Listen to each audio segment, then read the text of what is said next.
Assalamualaikum warahmatullahi wabarakatuh. Halo semua, perkenalkan saya Taruni Remaja Suraya Dia Fadila dari program studi D3 Teknik Mekanikal Bandara Angkatan ke-11 Charlie, Politeknik Penerbangan Indonesia Curug. Pada video ini saya akan membahas salah satu materi pembelajaran yang ada pada program studi ini, yaitu tentang Air Conditioning System atau yang biasa kalian kenal dengan AC. Di sini saya akan memberitahu kalian bagaimana siklus kerja yang ada pada Air Conditioning System sehingga bisa menghembuskan udara yang sejuk ketika digunakan pada suatu ruangan. Maka dari itu jangan lupa untuk disimak terus videonya ya.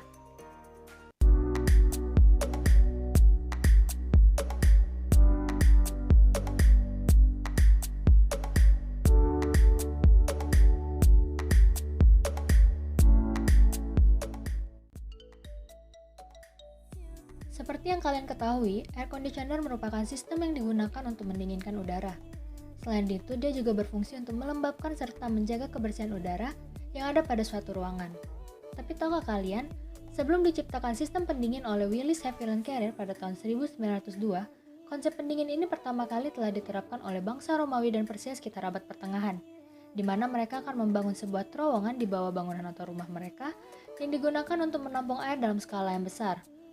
Air ini kemudian akan dialirkan ke dalam dinding dengan tujuan untuk menurunkan temperatur udara yang ada pada suatu ruangan. Sebelum masuk ke penjelasan dari siklus kerja air conditioner, ada beberapa komponen penting yang perlu kalian ketahui. Komponen yang pertama adalah evaporator. Komponen ini berfungsi sebagai penukar panas di mana dia akan menyerap panas yang ada pada udara yang dihisap masuk oleh komponen ini. Komponen ini terbuat dari pipa tembaga yang disusun berliku dan dilapisi dengan sirip-sirip yang terbuat dari aluminium. Komponen yang kedua adalah blower.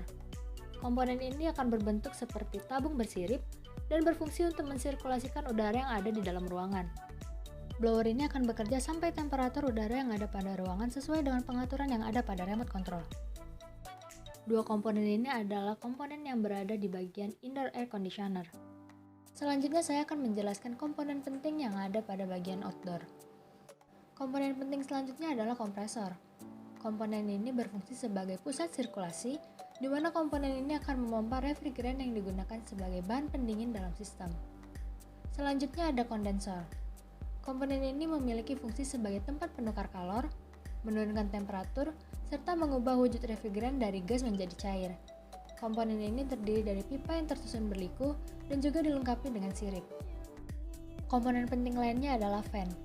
Komponen ini berbentuk seperti baling-baling kipas dengan fungsi untuk membantu kondensor dalam melepas kalor yang ada pada refrigeran menuju ke lingkungan luar. Selanjutnya ada katup ekspansi atau pipa kapiler. Kedua komponen ini berfungsi untuk menurunkan tekanan dan temperatur yang ada pada refrigeran sebelum masuk ke dalam evaporator. Komponen lainnya adalah liquid reservoir. Komponen ini berfungsi untuk menampung refrigeran yang berasal dari kondensor dan memastikan bahwa refrigeran yang memasuki katup ekspansi telah benar-benar berfasa cair. Komponen selanjutnya adalah strainer. Komponen ini memiliki fungsi yang sama seperti filter dryer, yaitu untuk menyaring kotoran yang terbawa oleh refrigeran di dalam sistem agar tidak mengalami penyumbatan.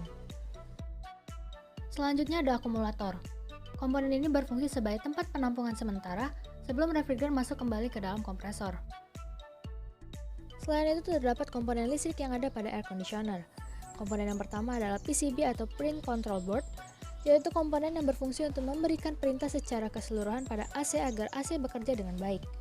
Yang kedua ada thermistor.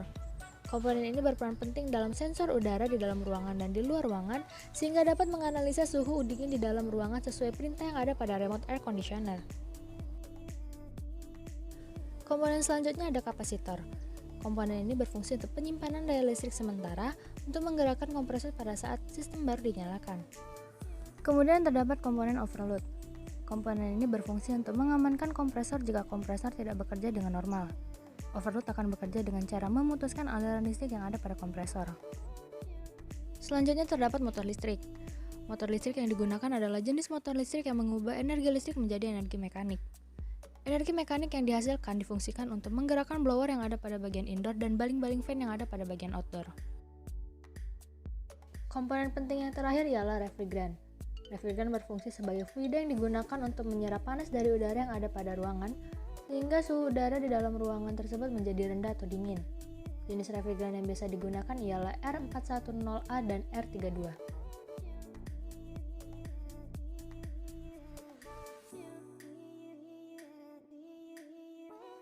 Animasi ini merupakan prinsip kerja dari sistem pada air conditioner. Sistem ini diawali dengan kompresor yang akan memompa refrigeran yang masih berbentuk gas menuju ke kondenser melalui pipa tekan atau discharge. Refrigeran yang keluar dari kompresor akan memiliki tekanan dan juga temperatur yang sangat tinggi.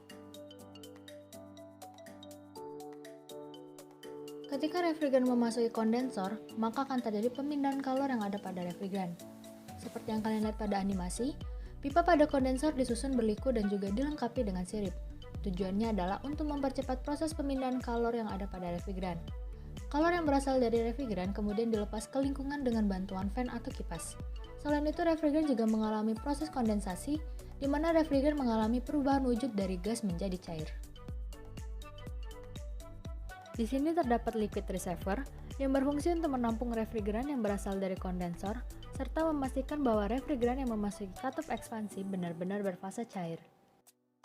Refrigeran kemudian masuk ke dalam filter dryer untuk disaring agar tidak terdapat kotoran yang ada pada sistem. Refrigeran juga akan melewati side glass dan akan dipantau apakah refrigeran telah berbentuk cairan. Di sini juga terdapat solenoid valve yang berfungsi sebagai katup yang akan mengontrol jumlah refrigeran yang akan masuk ke dalam katup ekspansi. Refrigeran akan masuk ke dalam katup ekspansi, di mana akan mengalami penurunan pada suhu dan juga tekanan refrigeran. Pada proses ini, katup ekspansi akan membuka keran kecil sehingga terjadi penurunan pada suhu dan juga tekanan refrigeran. Kemudian refrigeran akan masuk ke dalam evaporator. Di dalam evaporator ini, refrigeran akan mengalami proses evaporasi, di mana akan mengalami perubahan wujud dari cair menjadi gas. Perubahan ini terjadi setelah refrigeran melewati pipa yang tersusun berliku. Evaporator juga berfungsi sebagai tempat terjadinya pertukaran panas.